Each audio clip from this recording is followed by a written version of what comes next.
Browns out on the practice field in a hot, steamy Berea as Baker Mayfield finds Odell Beckham Jr. Some defense for you as well. Greg Newsome, a nice job breaking on the ball and breaking up the pass. Baker Mayfield finding Austin Hooper all alone, and that is a really good sign for the Browns offense in the red zone. Hope your Tuesday is off to a great start, everybody. Welcome to Sports4CLE. I'm Dave Bacon. The Browns moved up practice time so they could stay outside, kind of simulate the heat that will be waiting for them in Jacksonville, Florida for their first preseason game against the Jaguars on Saturday. And also some news, Browns have an off day tomorrow. Greedy Williams is expected to play a little bit in that first preseason game, but they will be smart with him, according to Kevin Stefanski. And the kickers will alternate kicking opportunities in that first preseason game. As mentioned, Browns moved up their practice time about an hour so they could stay outside to simulate the heat of Jacksonville, where they are playing Saturday in their first preseason game. Speaking of Jacksonville, so the plan will be to rest the majority of the starters. I look at it as a great opportunity for young players, young and old players, to go out there and compete against a different color jersey. It's always fun to see the guys out there and making plays and seeing their teammates get excited about it. So looking forward to the experience of that first preseason game, seeing the guys out there. And it's all part of a teaching progression, a learning progression. We'll learn from the good and the bad that occurs. And then also it's all part of the evaluation process. Let's welcome in John Fanta. And John, so Baker Mayfield not playing, most of the starters not playing. Not a problem in my eyes. What are your thoughts on that? Totally agree, Dave, and thanks for having me. I don't think it's a problem at all. In fact, I think it's the smart thing for the Cleveland Browns to do. You gain nothing really from playing the starters in a game like this down in Jacksonville, because the Browns are on the same page, and Kevin Stefanski, the reigning NFL Coach of the Year, has his roster in touch. He's got his situations down. The Cleveland Browns do not have to play any starters in this game, and for me, there are a lot of roster battles that as we get down to it, the Browns are going to have to decide on. So for those decisions to get made, this can be a key indicator point. And those guys are going to get their opportunities here. Those that are fighting for roster spots, those that are trying to showcase what they're made of. So it's going to be a prime opportunity for some of those backups to show what they're made of and to give us a look at what they've been working on. The Browns have depth in a variety of positions here heading into this season. And I think that this is a prime opportunity to find out a little bit more about that depth, because as much as we might see a guy show us something, this is now a chance for Tommy Togai, Demetric Felton, to give us an actual look at who they are and at what they're doing and how they're progressing here in the preseason. So I think this is a smart decision by the Browns. There's nothing that could come out of it that's that good if you play the starters. Why not find out about the depth that you've been talking about in a game like this? I think it's a smart decision. Yeah, and it's important to note on the initial depth chart, none of the rookies are listed as starters. Again, you got to earn that. One guy who does figure to get plenty of playing time is Jeremiah Owusu-Koramoah. He talked about his anticipation of getting out there and playing in a preseason game, as well as trying to make up for those 10 days that he lost at the beginning of camp. My expectations are obviously high. You want to go into the game believing that you prepared yourself right. I had a little 10-day setback, but nothing that was too detrimental. As far as the opponent, I've seen a couple of the guys before, so it won't be nothing too unfamiliar. And looking forward to it and looking to see what the outcome is. Are you fully up to speed then? Are you expecting to play, as many snaps as you would hope? Yeah, I'm probably looking to play a lot. Just to, because I did miss those 10-day in-game or in-practice reps. I'll probably play a lot come the game, but, we'll see. And again, John, I think it's important to note you want those rookies to get it's a little bit faster. Even if you play at Notre Dame or you play in the SEC, speed of the game it's the NFL. It's a little bit faster, and it's a good time to get them kind of acclimated to that. Absolutely.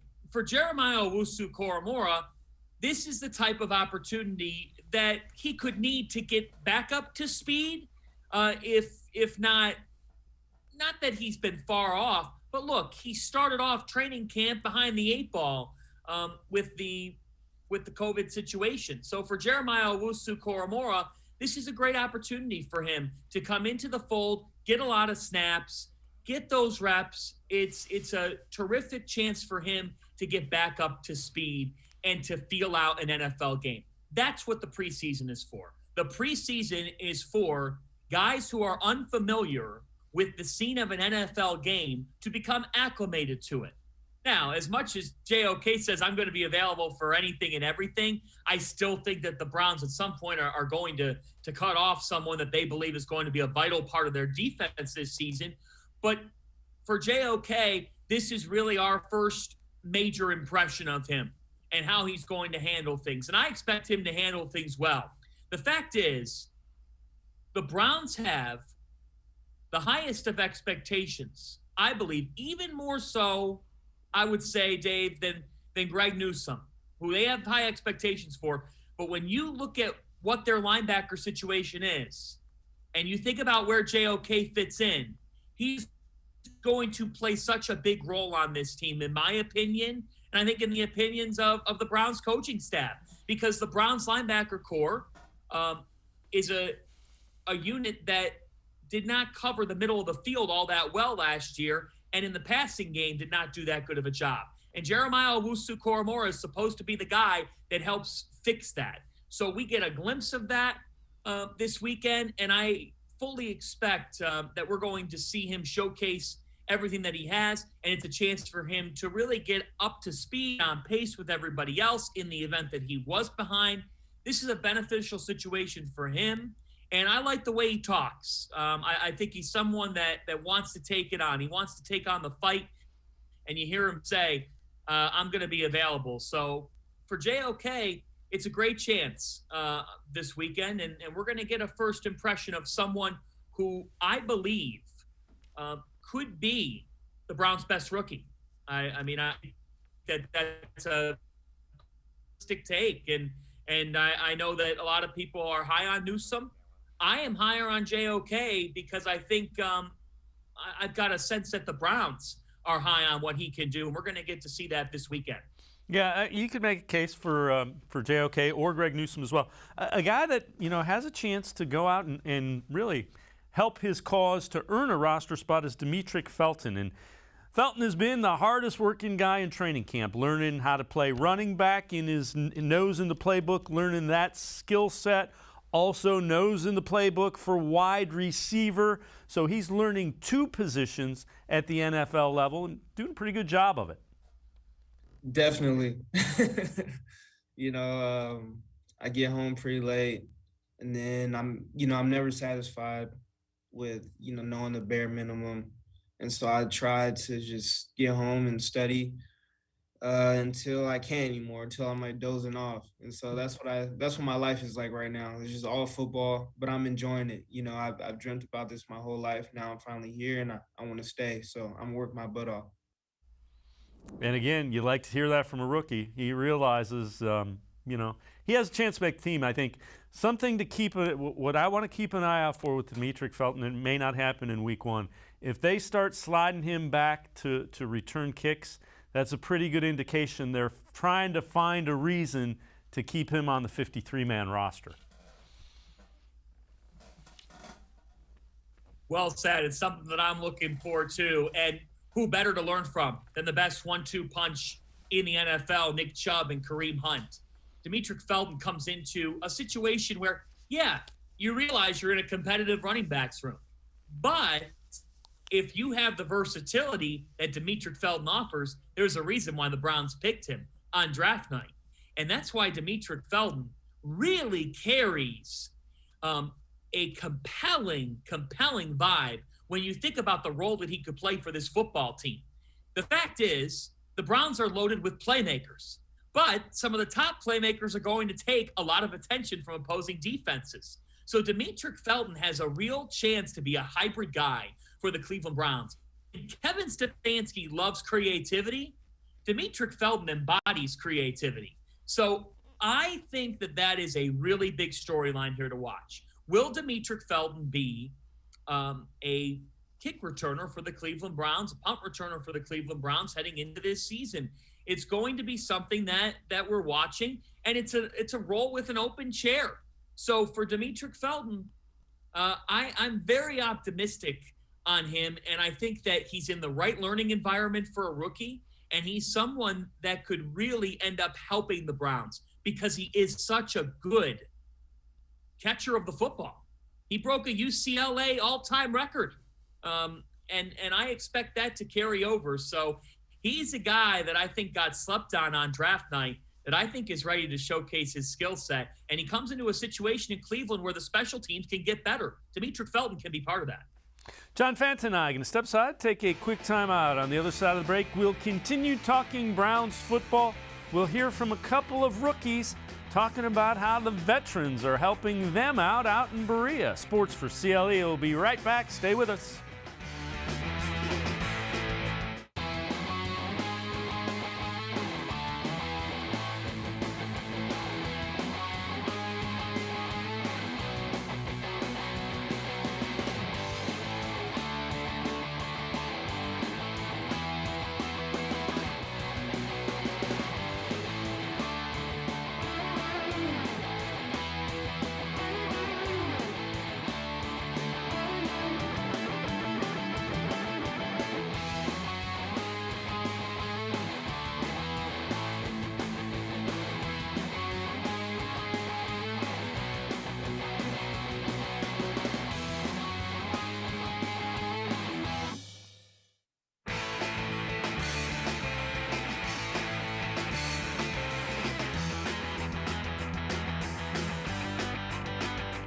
Sports for CLE continues. We continue talking Browns football. Jordan Elliott, second-year defensive tackle, talked about how the veterans at that position group as well as the ends have helped him. Malik Jackson, kind of a role model, and he's also picking the brains of everybody, trying to be a better pass rusher. All in all, a good situation for Jordan Elliott and the young defensive lineman. Honestly, he's a leader by example. Somebody that, just persistent, that's kind of lesson I'm learning from him just by observing him, just continuing to go, continue to pursue, the greatness that's in you. So, I'm thankful for him being a veteran, a good veteran, I should say, and just being a good example. Honestly, just to get better at pass rushing, that's something I felt like was my weakness, still is, just getting better every day. But just the little details of pass rushing and the art of it, and how to do it effectively. So, that's what I'm constantly talking to him about.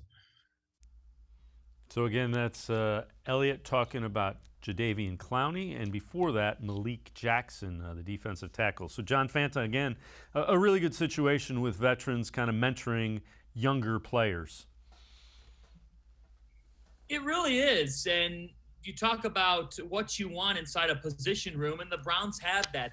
They have a mix of experience and youth, and they're going to have to hash that out when certain situations, big picture, come together with contracts and whatnot. But let's bring it back down to Malik Jackson for a moment. Malik Jackson is who you want in your defensive line room. And I think that we don't talk enough about the fact that, look, he has been a part of a championship caliber team. He was with Denver back in 2015, and he's someone who's racked up 270 tackles, close to that, on his career. And I think that there's a big question with Malik Jackson of how much more does he have to give and what's he going to give the Browns, but they expect him to give them good workload, to give them solid production. So I think that that's a really good thing because Myles Garrett and Jadeveon Clowney lead the storylines with this defensive line room, and rightfully so. But the Browns do have a couple of guys on their defensive unit and on that line that bring some experience to the table. And for Jordan Elliott, what we've heard around Berea is that Jordan Elliott came to training camp as conditioned and as ready. Chris Kiffin talked about this, and I know we're going to get to it, as any player for the Browns. He was ready to go. So when you have someone like a Jadeveon Clowney, a Malik Jackson to bounce things off of, Jackson, a really good run stopper. That's what he's been through the middle. Jordan Elliott is benefiting, and Jordan Elliott is poised to make a leap for the Browns this season. Well, another guy, Jeremiah Owusu-Koramoah, talked about another of the veterans on the defensive side of the ball, different level, the linebacking core. Talked about Anthony Walker and what he's meant specifically to the young guys and JOK.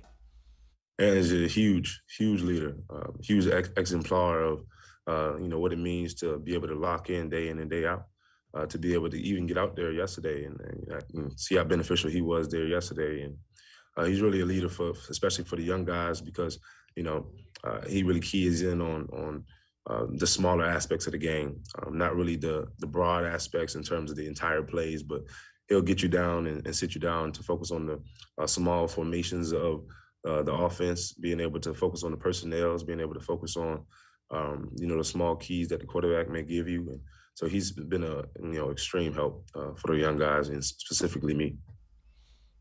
Again, all good stuff. That's what you want. That's what he was brought in to do. It is what he was brought in to do. And Anthony Walker has produced the results. And you can sense from his teammates that he's producing the liking of his teammates around the locker room. And it's a genuine liking. Let's look at Anthony Walker. Since 2018, week 1 of 2018, Anthony Walker has put up 321 tackles in the National Football League. That's a tremendous rate. He is a terrific, and the Browns need to tackle better. So Anthony Walker, from a technique standpoint, he's going to bring that to this Cleveland Browns team. I think that he is a money signing for the Cleveland Browns. This fits for them because they needed a leader in that room, and he's going to give them that. And there was a piece on clevelandbrowns.com. Andrew Gribble does great work over there. And when Walker talked to the media, he said that last year when he was watching the Browns, and then when he played the Browns early in the season and the Browns beat the Colts, that Anthony Walker saw the Cleveland Browns and said, this is a playoff team. This team is going to be very good. And wow, what is it like to have a player come into the organization? How times have changed. He wants to be a part of the equation here in Cleveland, and he sees what the potential is, and now he's a part of winning. And Kevin Stefanski has said before in training camp that Anthony Walker is a winner.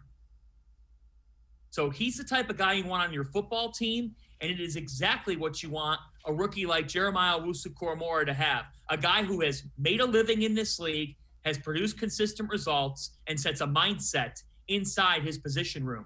Anthony Walker does all of those things, and he's been consistent in the National Football League. And what were the Cleveland Browns last year on defense? They were an inconsistent group. So Walker is a really, really strong addition for the Cleveland Browns, and JOK is a beneficiary of it. It's exactly the situation you want if you're really building an organization, not just one team. The Browns have something going here where they can be successful for years to come, and it's a situation like Walker and JOK that showcases it.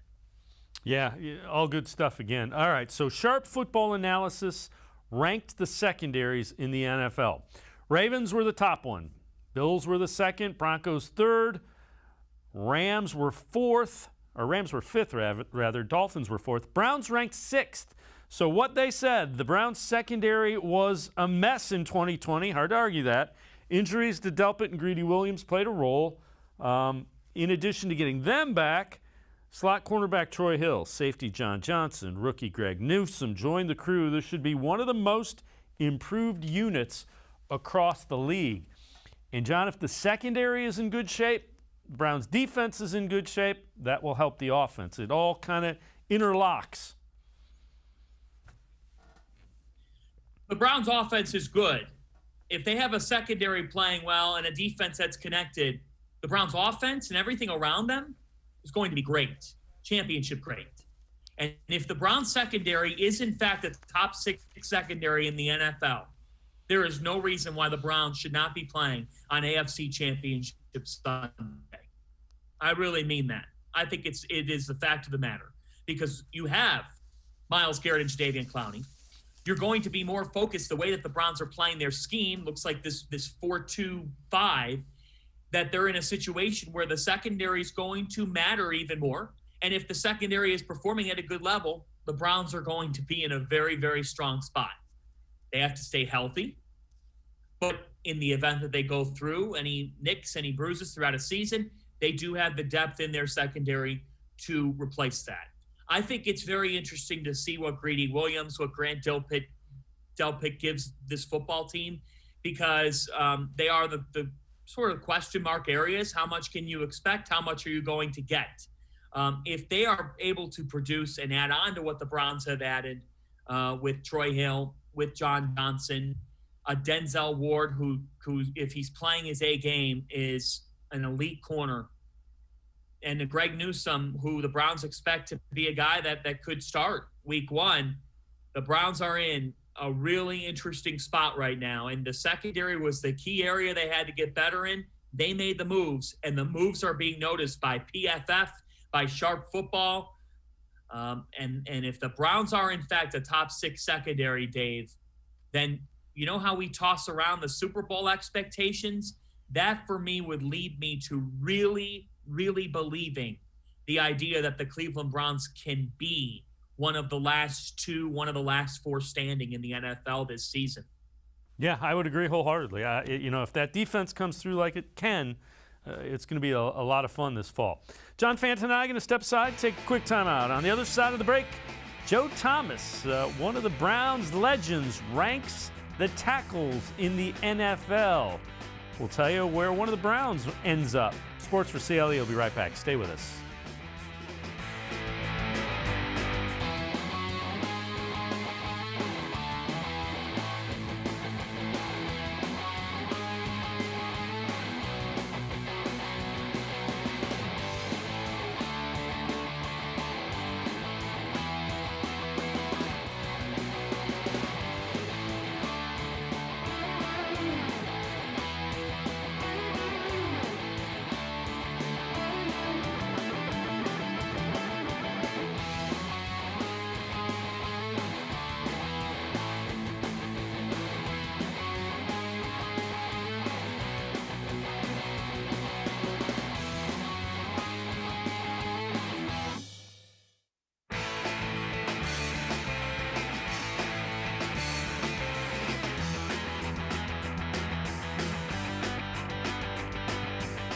Sports4CLE continue talking Browns football. So Joe Thomas, former left tackle for the Browns, now NFL Network and NFL.com contributor, ranked the tackles in the NFL. Number 1 in the NFL, David Bakhtiari from the Packers. Number 2, Trent Williams from the 49ers.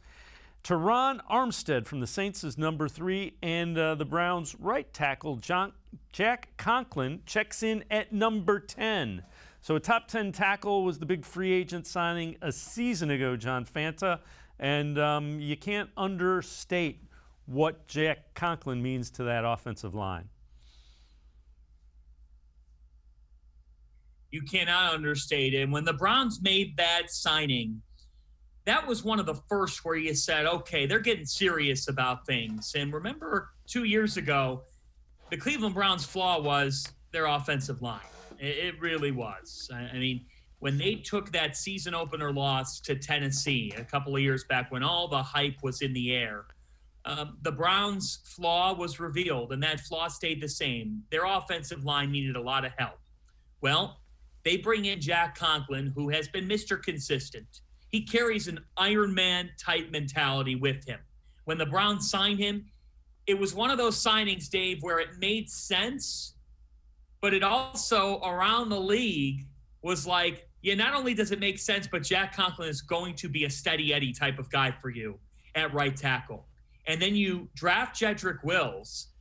And Jedrick Wills, isn't it amazing how we've got these ties on the Browns roster? We talked about JOK and Anthony Walker. We talked about Malik Jackson to Jordan Elliott. The Browns have a young left tackle. They have an experienced right tackle. Yes, those tackle positions do different things, but the Browns have that mesh as well on their offensive line, a mix of youth and veterans. Jack Conklin was a home run signing for the Browns. He is just the type of consistent guy that you want on your offensive line. And that's why the Browns have the best right side of their offensive line in football, with Wyatt Teller joining Jack Conklin. So for Cleveland, this has worked out well, and it speaks volumes that Jack Conklin does crack the top 10 in this ranking system. And I think if you ranked every Browns offensive lineman in their respective position, I know Jedrick Wills has things to get better at, but they would be right around that top 10 area because the Browns offensive line is the best in football entering this season.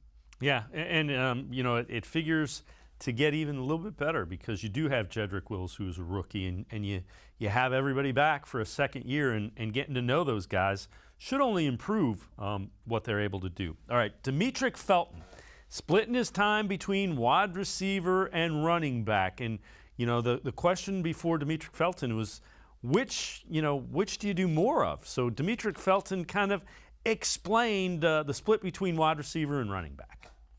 In the beginning of camp, it was I'll be in the running back room for 2 days, and then the other day I'll be in the wide receivers room. But now I've been, spending a little bit more time in the wide receiver room. But, anything can switch at any given time. So I just got to stay ready. And I guess, how do you approach that mentally? Kind of knowing one day you might be in one position. Is it taxing at all? Or are you kind of made to handle that? Yeah, it can be a lot, but, that's what they expect out of me. And so I just got to be ready. And, that's why I was brought here. So I got to be able to be ready for it at any given time. Yeah, he's done a really nice job, Tom. He's as advertised as a person. His coaches out there at UCLA loved him, and he loves ball. He loves to compete, whether it's at wide receiver or running back or in special teams. You get the sense that this kid really loves to play football, and like anybody, he'd love the ball in his hand, which is no shock. But the kid, he's a really, really competitive kid. And John, those are the type of guys that find their way onto rosters in the NFL. They're the types of guys who you find a role for. And Demetric Felton's numbers show it. His attitude shows it. And let's face it, he's not going to be getting many carries rushing the football. And if he is, the plan would be that the Browns are up by a good amount. That's nothing against Demetric Felton. It's just talking about Nick Chubb and Kareem Hunt. They're going to be sharing the carries for the Cleveland Browns. So it should come as no surprise that Demetric Felton is in that wide receivers room. Look, the Browns have OBJ. They have Jarvis Landry. They have Rashard Higgins and Donovan Peoples-Jones. After that, we've talked about Anthony Schwartz. We've talked about Kadero Hodge. But the Cleveland Browns can use a utility Swiss Army knife type of weapon who comes in as a rookie. Teams don't have pro tape on him. And Kevin Stefanski is Mr. Creativity. And you can sense Kevin Stefanski glowing about Felton and the organization. It is not going to surprise me. I can tell you right now, when Demetric Felton is involved in some sort of a trick play early on this season, because that's the kind of guy that he seems like he could be for the Cleveland Browns. So the fact that he's spending more time in the wide receiver room, I think that's a welcome sight. He's not going to be running the football that much when you're on a team with Nick Chubb and Kareem Hunt, but he is someone who, we've talked about it, he racked up the catches and the receiving yards at UCLA. And the Browns thinking of him in that light shows that they were very wise taking him in the 6th round. A second straight season that the Browns have gotten a good locker room guy and a talented offensive weapon in the 6th round. John Fanta and I are going to step aside, take a quick time out. On the other side of the break, John alluded to it. Jordan Elliott came to camp, best shape of his life. We'll hear from him. We will also have a voicemail of truth and reason about Ben Simmons and the Cavs. Sports for CLE will be right back. Stay with us.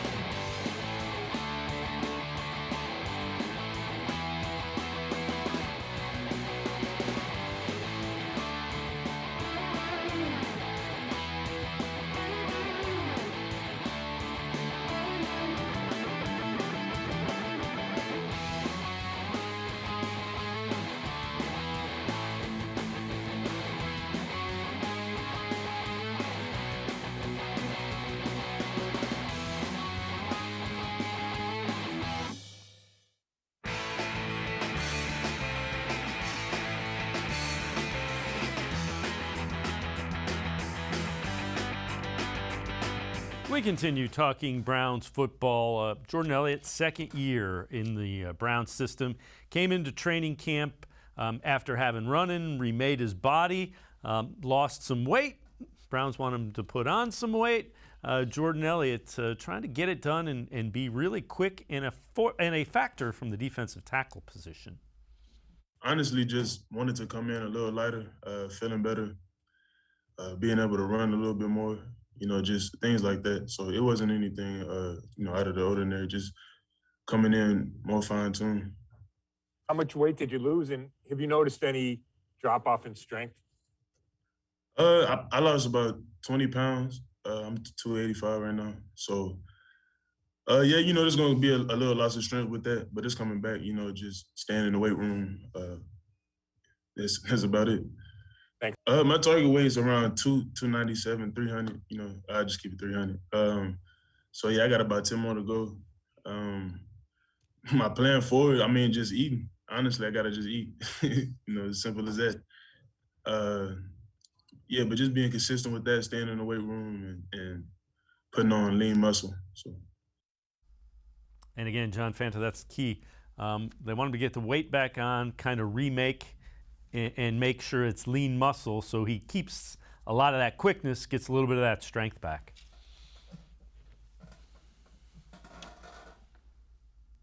Yeah, there's a balance there, and I think that Chris Kiffin and the Browns coaching staff are working on that balance for Jordan Elliott. Looking at Jordan Elliott, he is someone who showed the Browns' consistency last season as it pertains to playing. He was the only Browns rookie to play in all 16 games last season. Only Browns to do that. Now, he only had 15 tackles, but I think that was just a motivating factor because the Browns showed they believed in him with how much they played him and playing him in all 16 games. But for Jordan Elliott now, it is about applying that weight loss and taking it to the next level. So I think that Browns are very excited about what he can do in year two. He got the playing time for a rookie to play in all 16 games, a good sign, especially in a COVID-19 year. But Jordan Elliott has said it before, too. He didn't feel like the results matched the appearances that he got in games. That's why you go and you lose weight. That's why you go and fix up your body so that you can handle the workload. I think that he's one of those guys. They always say it. We had Field Yates on the show last week, and he said, what you want to see from a player is that leap from year one to year two. And that's the prime time. If a player's going to make an improvement, that's when it's going to happen. Jordan Elliott looks the part of someone who could be one of the Browns' biggest leapers this upcoming season. Yeah, I would agree wholeheartedly. He'll have the opportunity as well. So Jeremiah Owusu-Koramoah, again, talked about his role and what it potentially could be in Joe Woods' defense. Just being able to be that guy that can cover, being able to be that guy that can get from point A to point B, or point A to point C, as we would call it, because that B, you got another guy that's in between you. So just being able to be that guy that adds another aspect to the defense and to add another aspect to the linebacker core. I mean, we have fast guys as well, but I think when we understand the kind kind of understand the expectations that he has from me. It more relies on the speed, more relies on the quickness and the blitzing ability and things like that. So, when I'm in, he does call, a lot of blitzes and a lot of things that kind of match my skill set. So, I'm looking forward to seeing, how that can prosper. And again, John, I'm looking forward as well to see exactly what role they use Jeremiah Owusu-Koramoah in. I am too, and I think that the speed that he talks about, that shows that the Browns are relying on JOK to be someone that's important in pass coverage, that's going to be someone that's tracking down tight ends over the middle or potentially a running back out of the backfield and in blitz packages as well. When we talk about Joe Woods not having his full arsenal of weapons defensively last year to do what he really wanted to do, he was missing a guy like JOK. And now JOK can be utilized in a lot of capacities and for the Browns to bring some real pass pressure. And when you have the secondary coverage that they do have, you can potentially let a linebacker loose on a third down for a package. JOK can be that type of guy. And if he's sitting back in coverage, now the Browns are going to be cleaned up much more in the middle of the field. So there's much to be expected with this guy. It sounds like he is fully ready for it. He looks like a grown man. For a rookie, I'm so impressed by his physique, by the way he carries himself as well. It stands out to me with JOK. So I'm really looking forward to seeing him play. And I think that he is someone that the Browns greatly needed. A guy like that last year, they filled a real role, and they got a potential steal in this draft with where they were able to select him. Incredible value by the Cleveland Browns and by Andrew Berry. Yeah, and they were fortunate to get him where they did. All right, before we get to the voicemail of Truth and Reason on Ben Simmons, real quickly, you're out in Las Vegas. You've watched pretty much all of the Summer League games going on. Tell fans what you have seen from Evan Mobley, Cavs first-round pick, and what you think the Cavs got in Evan Mobley. Watching him in person, he is incredibly long defensively.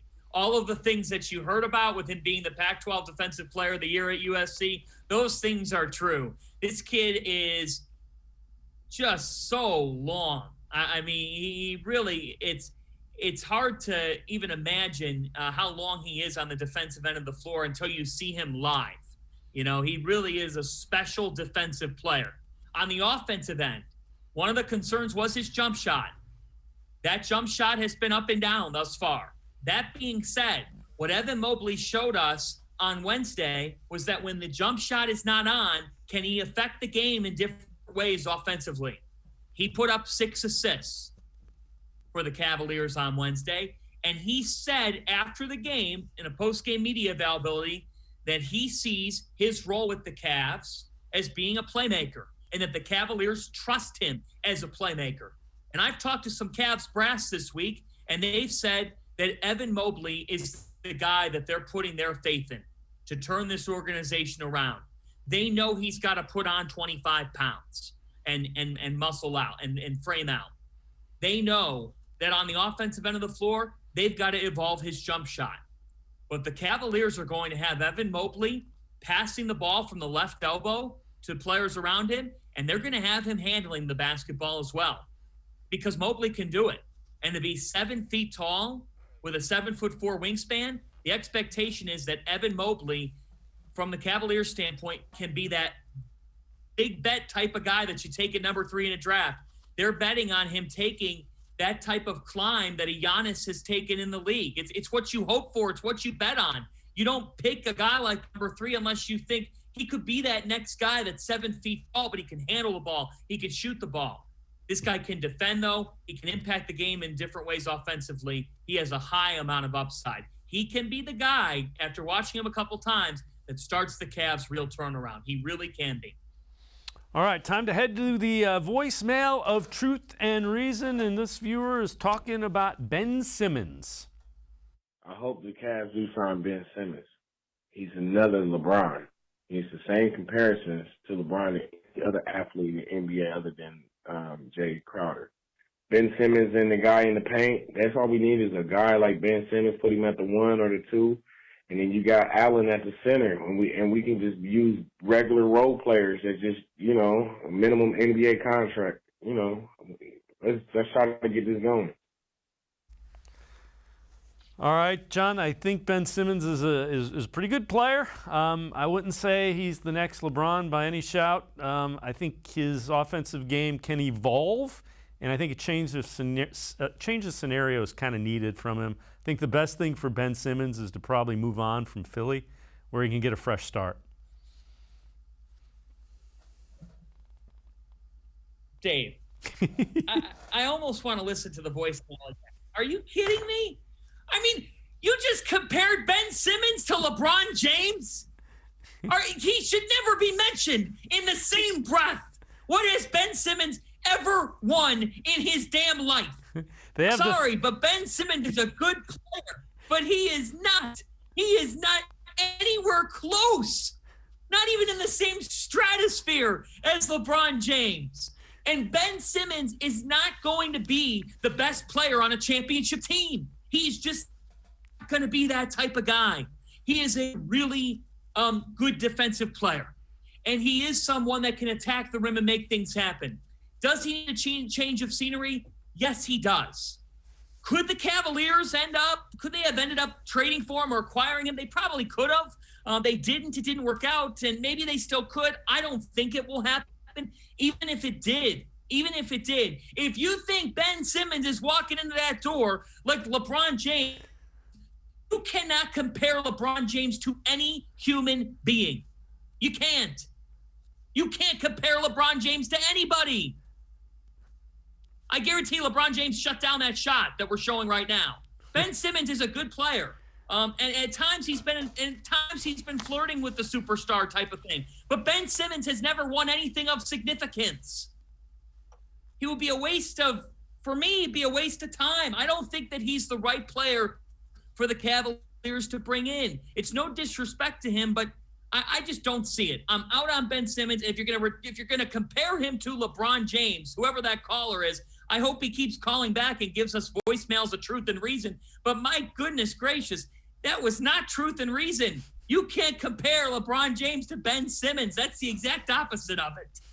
All right, John Fanta. As always, John, appreciate the time and the insight. Thanks very much.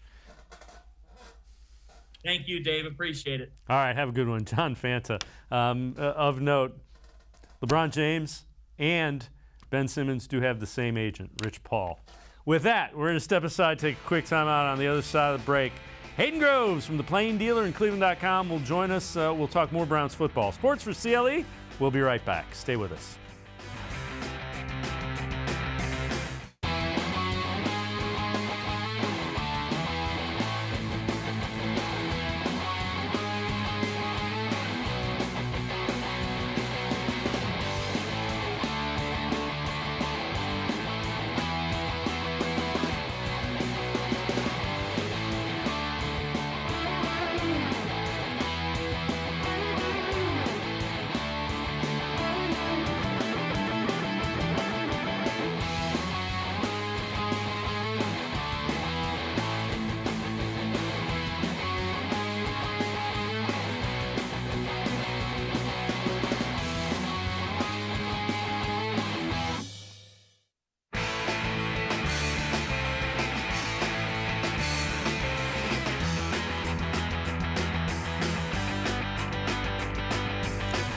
Sports for CLE continues. We turn our attention back to the Browns, and we are pleased to be joined by Hayden Groves, reporter for cleveland.com and the Plain Dealer. Hayden, appreciate the time and the insight. You were out in Berea. Tell us, what are you anxious to see? Who do you want to see that will play in Jacksonville against the Jaguars in that first preseason game? Well, thanks for having me, Dave. And, I think that I'm excited to see the rookies. I know we're not going to see a ton of starters. We're not going to see a ton of offensive players. Your typical kind of Browns offense at this point. You're going to see Case Keenum. You're going to see, some of these other rookies. So I'm looking forward to seeing the rookies. I'm looking forward to seeing Greg Newsome at the corner. I'm looking forward to seeing Jeremiah Owusu-Koramoah at some point. I'm looking forward to seeing even guys like Tony Fields. Richard LeCount. I'm excited to see those guys because at this point, you're not going to see a ton in the way of the Browns starters. So those are the guys you're looking for. Those are the guys you really haven't seen in brown and orange yet. So at this point, I'm just looking at the rookies, seeing what they can do. Have you been impressed with what you have seen? I know Owusu-Koramoah missed the first 10 practices, but who are the rookies has opened up your eyes? I know you've been out at camp in Berea quite a bit. Yeah, the rookie that's opened my eyes, Demetric Felton. He was a late-round pick out of UCLA, running back, wide receiver, hybrid type of guy, and he's been really good. He's been really good in both roles. He's got that kind of quick twitch first step that you don't see very often. He's, definitely making a case to be the third running back on this roster. I really love Dearness Johnson as well, but Demetric Felton has really looked good in camp. It's a little bit easier to see the offensive guys just because, again, that's where the ball is going. Greg Newsome has been really, really good as well, learning from guys like Denzel Ward, Grady Williams, Troy Hill. So I would say that to this point, Demetric Felton has been my kind of best rookie to this point in camp. What's it been like having fans back at training camp, and how rowdy have they been in the time that you've seen them? Well, Dave, it's hot out there, so it's kind of something where sometimes the heat can get the best of them, and unfortunately, sometimes as well there is, they're on one field that's close or one field that's not so close, so they try to go back and forth. But the fans have been great. It's, football is not football without fans. Football in Cleveland is not football in Cleveland without Browns fans. I think the Browns are the best fan base in the United States, in the world, for an NFL team. And I love seeing them out there. I've seen a lot of friends, a lot of friendly faces. Love having the fans out there. Today, the Browns went out and thanked the fans for coming out because they moved the practice up early. It was super humid out there, super hot, and still you had a full grandstand of fans. So definitely great to see the fans. I know the players enjoy seeing the fans. Hopefully next year we'll be in a situation where after practice they can start doing autographs again, taking pictures. That's always a great part of camp as well. We heard from Jordan Elliott today. What have you seen from him? That's a guy that's the second-year guy, and a lot of times you expect that big jump from a guy that has been in the league for a year and kind of has an off-season to figure out what he needs to work on. What have you seen from Jordan Elliott? Yeah, that was a guy that was really high in terms of the analytics guys. He was a PFF darling when they drafted him, and they said this offseason he's kind of recharged his body. Transformed it a little bit. It's a little bit tough to see him because you see so much of Andrew Billings, you see so much of Malik Jackson, but he's definitely going to provide depth on that defensive line, even if he's not an every down player. You're going to need depth at every position, and certainly the defense is no different. So with Takk McKinley out and with no timetable for his return, it's been good. Jordan Elliott's been good. He's been in there, making plays, and I think that's a guy, again, you don't draft a guy that high as they did when John Dorsey was there, when Andrew Berry was there to make an impact. So I think Jordan Elliott is going to make an impact this year. You're going to see a little more of him. I'm projecting a much better season for Jordan Elliott. There's a bunch of new guys on the defensive side of the ball. Have any of them kind of opened up your eyes and said, boy, that guy can play a little bit? Yeah, a lot of them. You look at Jadeveon Clowney, and he's been a force to be reckoned with. Just taking over the right tackle. Whoever it is, Jack Conklin, doesn't matter. He's in the backfield every play. Jadeveon Clowney has had a hell of a camp. You look also at John Johnson III, a guy who, reigns over that defense, is a very, very skilled player, but also a leader. He's been making a lot of plays throughout camp. Really impressed by him. Anthony Walker, another kind of captain type of player on that defense, manning the middle of the linebacker unit. So those are the three guys that, they were arguably the three biggest signings this offseason. And I think all of them have made a tremendous impact on me and a tremendous impact on the team, just like when you watch them play. They're tremendously, tremendously talented. I think Jadeveon Clowney could have a really, really special season here in Cleveland with Myles Garrett on the other side. And John Johnson's a guy you're going to have around for, quite a long time, because again, that's going to be a key cog in your defense for years to come. So they're really impressed with Walker Jr., Johnson III, and Jadeveon Clowney. When the reports are that the defense has been kind of ahead of the offense. Have you kind of seen that as well, as the defense been, just from your perspective? And does that surprise? Yeah, the thing that surprises me is you return pretty much all 11 of the starters, and you got all these new pieces on defense. So I guess that would be a good thing if the defense is ahead of the offense and their new guys blending together? Yeah, it's tough. I wouldn't say that. I wouldn't say the defense is far ahead of the offense. I think they're pretty much on an even playing field. And again, when you're facing Jadeveon Clowney and Myles Garrett, you might have an edge every time on defense because they're going to be in the backfield every play. So, I think that a lot of offense is also game planning. It's also play calling. And at this point in training camp, you're really not doing that. The defense generally kind of has an idea of what's coming.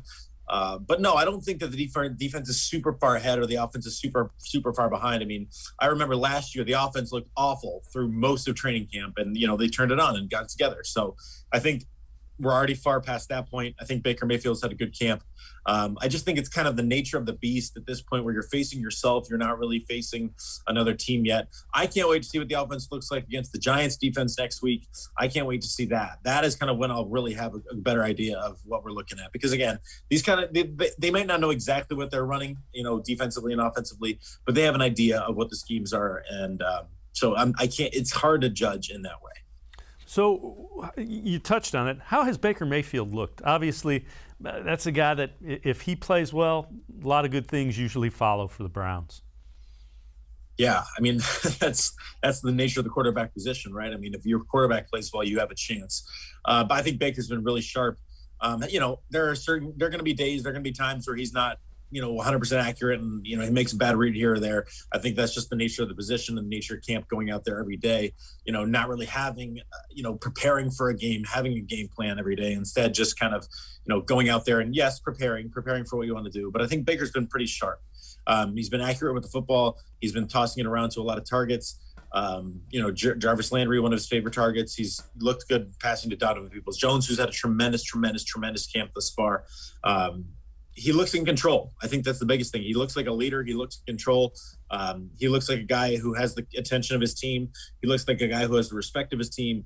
And he looks like a guy who's in great shape. I think Baker's poised for a really big year. And I think you're starting to see in training camp that things are going well in his direction. So I think Baker Mayfield's been just what they need in this camp. And again, just a good leader for that offense. Hayden Grove from the Plain Dealer and cleveland.com and I are going to step aside, take a quick time out. On the other side of the break, we will continue talking Browns training camp. Hayden has been out in Berea. We'll get his thoughts about the kicking situation. Some news about that coming out of Berea today. Sports4CLE, we'll be right back. Stay with us. Life is getting back on track, and so is the job market. Be ready with the training you'll need to get a great job. If you or your family has experienced financial hardship as a result of COVID-19, Tri-C can help with tuition assistance. Whether you want to improve your skills, get certified, or train for a new career, go to tri-c.edu to check out our programs and resources. Register now for online and on-campus classes. Tri-C is where futures begin. The Ohio Lottery Partners in Education program recognizes role model students and teachers from across Ohio. Nominations can now be done completely online. To nominate a deserving teacher or student, go to ohiolottery.com. In the About section, find Partners in Education. There you will find links to the nomination forms. Students kindergarten through 12th grade can be academic all-stars. Teachers can be honored as a Teacher of the Month. The Ohio Lottery Partners in Education, where stars shine.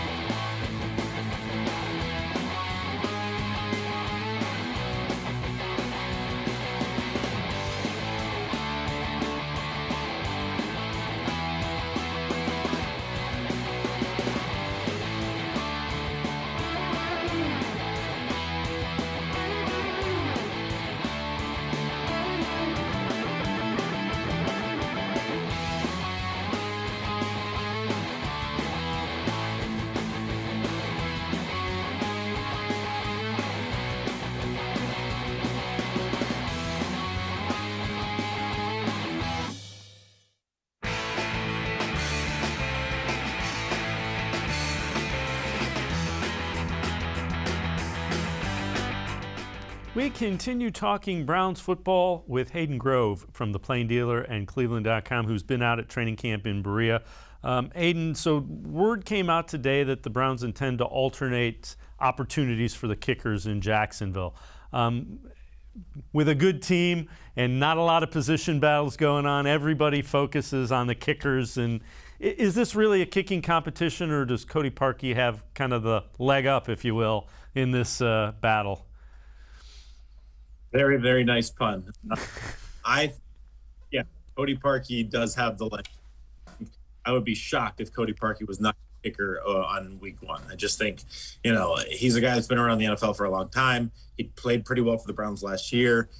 It's not, in my opinion, it's really not a kicking competition. But I think the one thing that was mentioned, if Cody Parkey does start to struggle, the waiver wire is always filled with kickers, and the Browns could definitely look in that direction. But yes, they should get opportunities. There's no reason for Cody Parkey to kick every kick. So I'm not concerned about the kicking situation in Cleveland. I think Cody Parkey is going to be just fine, given for what they need. Yeah, and there's going to be a game or two where you're going to need Cody Parkey to make a field goal late. That's just the nature of, especially with a 17-game season. Do you have any under-the-radar names that have really impressed you from camp? Maybe guys that are fighting for roster spots that have really opened up some eyes, you think? Yeah, Mack Wilson isn't really an under-the-radar name, but he's a guy that kind of came in on the bubble. With the draft picks they had, with the guys they brought in, Mack Wilson, I thought, was potentially a candidate to be cut. I don't think that's the case anymore. I think he's going to end up starting next to Anthony Walker Jr. They're going to play more of a 4-2-5 with 5 defensive backs. But I think Mack Wilson's had a really, really nice camp. Said he kind of got really down on himself last year with the injuries and whatnot. And this year he's come back with a vengeance, and he's playing athletically. That was kind of the big thing about Mack coming out of college was how athletic he was. And he was still young when he came out, and he's still young in the league. So I think Mack Wilson's been pretty good. Troy Hill isn't necessarily a smaller name, but I think he's been impressive. Again, a guy they signed this offseason to help their defense. Other than that, a lot of the names are bigger names. Andrew Billings has been good. I think Malik Jackson has been good. John Johnson III has been good. There really haven't been any outside of maybe some of the rookies, like you said, JOK, just coming out, after the 10 days with COVID. But those are the couple of guys that I've really liked. Offensively, again, I feel like everybody's a big name, and those are the guys that are just getting after it. I would say Demetric Felton would be the one that I would say has had a really good camp. Do you think they'll look at him to return kicks? I think that's a sign. If they start looking in that neighborhood, I think that's a pretty good sign. They're finding a reason to use him and keep him on the 53-man roster. Yeah, yes, definitely. JoJo Natson at this point is definitely in that mix too. A guy from Akron who the Browns like, but I think Demetric Felton could definitely play into that role. He's got that quickness, he's got that vision. I think it would be great for him to be in that role. He's like you said earlier, he's a wide receiver hybrid, kind of a running back as well, so he could do a lot of things. I really like JoJo Natson. Obviously went down with the ACL last year, didn't really affect them too much, but they brought the whole squad back, so it'll be interesting to see if they want to go with the veteran and they want to just let Demetric Felton kind of learn the game as the third string running back, or if they just want to throw him out there. Donovan Peoples-Jones did it a little bit last year. I could see Demetric Felton definitely going in that direction. The other thing is, and you touched on it a little bit, they have the joint practices with the Giants coming up. So that might be another reason that these starters are resting. You don't want to bring them back and have them doing drills against a different team in like 3-4 days, whatever it is. Yeah, definitely. And I think when you do that, you're doing a controlled setting. There's not a controlled setting in that preseason game. I'm not a fan of the preseason in terms of playing games, especially given the COVID and everything else. So I definitely like the idea of the controlled practices where you have set drills, set times, where sometimes you're yes, you're going to go full speed and you're going to tackle, but most of the time you're just going to kind of, compete. And I love that. So that is when I think the Browns will show off some of their starters. Maybe even in that preseason game, you might see like a series of Baker, maybe. But other than that, there's no real need. I don't think you'll see Odell this preseason. You might see a series of Jarvis. You might see a little bit of Nick Chubb, Kareem Hunt, Baker. But other than that, there's no real reason to put those guys out there. You're looking to win a Super Bowl this year, and you don't want to, necessarily play them too hard in the preseason. There's a long season, even longer than before with 17 games. So you want to make sure those guys are ready for the long haul. Hayden Grove, reporter for the Plain Dealer and cleveland.com. Hayden, thanks so much. Appreciate the time and the insight. Thank you very much. Dave, thank you. Appreciate you guys. All right, Hayden Grove from the Plain Dealer and cleveland.com giving us some insight from Berea and Browns training camp. That'll do it for this edition of Sports4CLE. We will see you again tomorrow, 4 o'clock. Scheduled guest, Dan Lobby, Browns beat reporter for the Plain Dealer and cleveland.com. And Ryan Kavanaugh will be along to talk high school football, getting ready to ramp up throughout the state of Ohio. That's tomorrow at 4 o'clock on Sports4CLE. We'll see you then. Have a great night, everybody.